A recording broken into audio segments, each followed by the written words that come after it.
This is Flower Child. This place is so perfect when you're looking for a healthy meal that still is delicious. I started off with this chocolate chip cashew cookie. When I tell you they went off, they went off.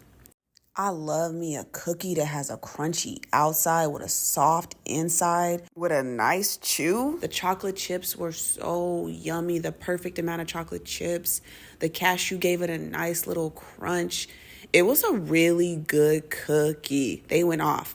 Then I got their rotating kombucha on tap. It was so refreshing. It was just what I needed after that sauna. So for my main entree, I got gluten-free mac and cheese and salmon. My favorite is a restaurant where you can get anything on the menu and not feel guilty about what you are getting. This was the mac and cheese. The noodles were cooked al dente. They had a really good amount of cheese. But the chef in me was like, baby, I need a little bit of seasonings.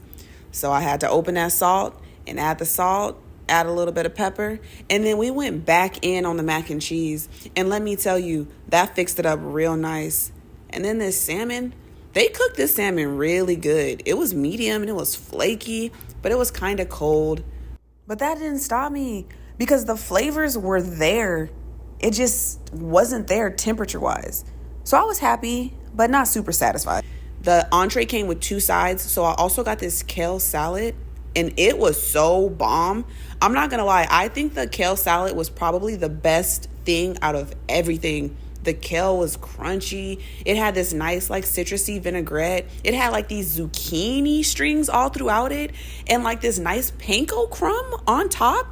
And I feel like it had like a cheesy flavoring to it as well. It was so good. I'm so in love with greens. And you know how to season them up right.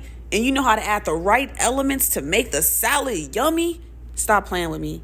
And then I had to finish off with dessert. I know I started with dessert, but I'm going to finish off too. I'm just living my best life, baby. This was their lemon olive oil cake. This was so moist and sweet and lemony. I was so obsessed. The 2 desserts and the kale salad for the win. All right, my loves. Bye.